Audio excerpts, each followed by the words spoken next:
The secret is simply the fact that certain of their members worship Lucifer, and that they keep that secret from the overwhelming majority of their own members, and certainly the public is never to know this fact if they can help it. And the evidence to support that conclusion is ample, but only to one who cares enough to look for it. The problem with most people is they don't care enough to look for anything. So why the secrecy? The secrecy is because, folks, the real secret of Mystery Babylon is how to control everyone else. And if they reveal these secrets, they won't have the control, for it'll be in the hands of everyone. That is the greatest secret of the secret societies. And I can tell you now that most of us have been living in fantasy land for all of our lives. We don't even know anything near what the truth of any matter is. We must begin an honest search. Now Osiris has as a symbol an eye, and that eye, of course, is the sun. And this eye represents the son of the underworld. Quote, the arcana, defined as being a secret or hidden knowledge of the ancient mysteries, were never revealed to the profane, defined as those not initiated into the inner mysteries, except through the media of symbols. You're going to find, folks, that symbols mean more than you will ever begin to understand unless you waded deep into the stream of the Mystery Babylon, as I have.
However, only a few are aware of the involvement of the Freemasons, and that is why I have chosen to concentrate on that organization, Mystery Babylon. And the reason I'm concentrating on that organization is because it is their members who have infiltrated the church and the educational field who control those other two organizations. So really there's only one organization that needs to be dealt with, and that is Freemasonry. So, Masonry conceals a great mystery inside its temples, one that is connected somehow to the New Age movement. The Masons admit in some of their writings that they too are anticipating a New Age, a series of major changes. Henry Clausen, the past sovereign Grand Commander, the equivalent of their president of the Scottish Rite of Freemasonry, has been quoted as saying this, quote, "We look towards a transforming into a New Age using, however, the insight and wisdom of the ancient mystics," unquote. The Masons claim that the things that they believe in are as old as the ancient civilizations. They also claim that these mystics, the ancient philosophers, had the wisdom of all ages and that somehow this knowledge has become lost through the centuries. Humanity today does not possess this knowledge, but it has become the task of the Masons and other truth-seekers who turn out in every case of investigation to be liars and deceivers and manipulators, to rediscover these principles for the benefit of all mankind. Those possessing this knowledge will correct the world's current problems. some of the Masons also claim to have identified the cause of these problems. One of the most prolific writers on the subject of this lost truth, as I have mentioned earlier, is Manly P. Hall, a 33rd degree Mason. For those unfamiliar with the Masonic degrees, all Masons in America start through what is called the Blue Lodge, consisting of only 3 degrees.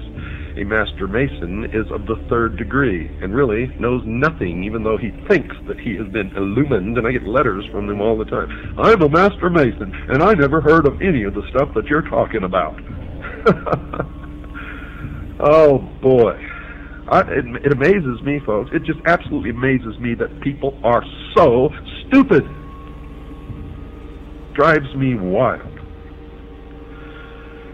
The initiate into the Blue Lodge goes through 3 separate and different initiation ceremonies, one for each degree.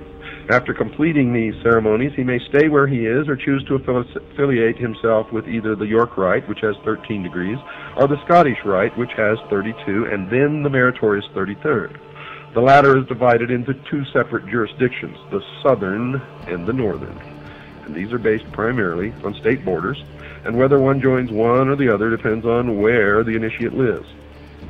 The 2 Scottish rites have an additional 29 degrees, making for a total of 32. There is one more degree called the 33rd degree, which is honorary, and only a few are invited into that degree, and to even be considered, they must perform some major work toward the completion of the great work, which is the plan to bring about the utopia on earth, the socialist dream. The York Rite has a total of 9 degrees. However, since little has been revealed about this order, we will concentrate on only the Scottish Rite, and in particular the Southern jurisdiction. Well, I've since discovered that the York Rite has a total of 13 degrees, folks, not just 9.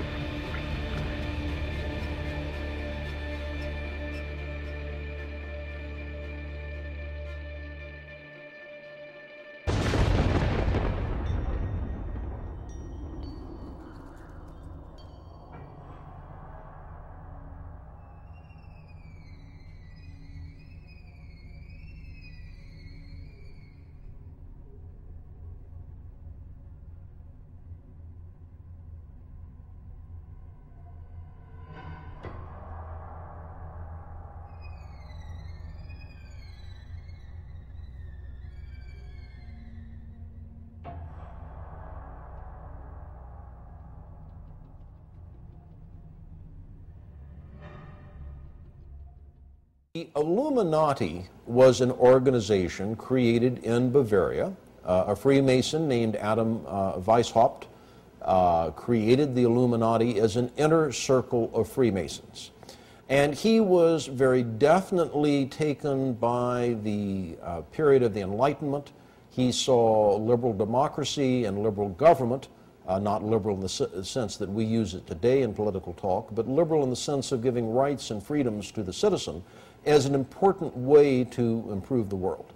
And his plan was to create this inner circle of Masons called the Illuminati, that means the enlightened ones, and that this inner circle of Freemasons would then spread out among Masonic lodges, and then the Masons in turn would see to it that their members were put in prominent positions in government, and that then the Illuminati's influence would enable the liberal democratic principles of the Enlightenment to be spread throughout the world.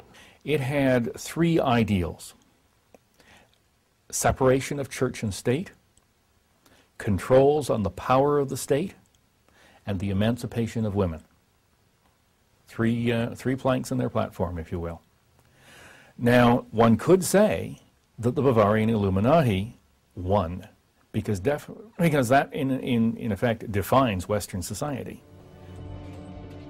Because the Illuminati plan to change the world in many ways came to pass, some believe the order functioned through the revolutionary movements of the 18th, 19th, and 20th centuries. The cry for revolution around the world seems to have impacted all the countries of Europe and spread beyond to Russia, China, North Korea, and Cuba. But most controversial is the Society's influence in America, something hinted at in the very date in which the Illuminati in Germany was founded. I think they were supposedly formed in 1776, the same year of the Declaration of Independence. And the Illuminati was established as an organization, you know. He says, no longer are we going to take the orders of the monarchs in 1776. Now that's a pretty important date, isn't it? Now, you made reference to 1776 and the Illuminati. Can you draw a line? I do associate the two because the language was so symbolic. It's too direct and too precise not to know that these people who envisioned such a new world were actually combined in the underground secret societies of Europe.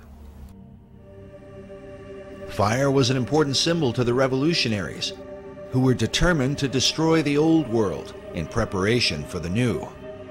As one of them declared, with a match, one does not lift up the world, one burns it.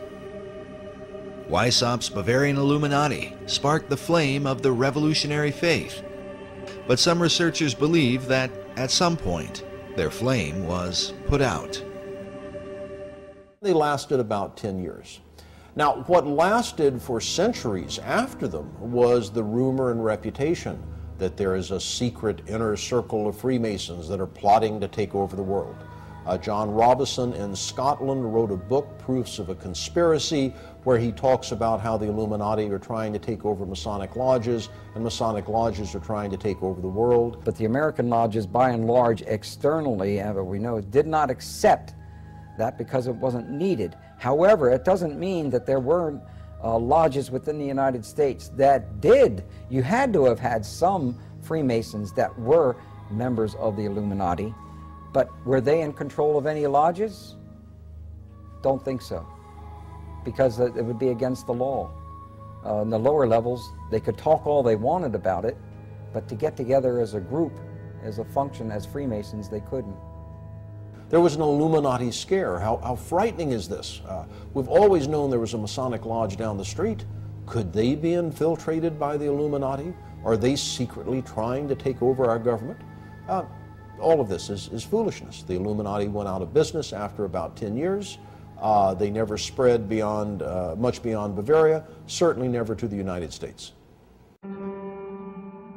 It seems logical to some that Weishaupt's organization was disbanded by 1786 after it had been discovered and outlawed by the Bavarian government the year before.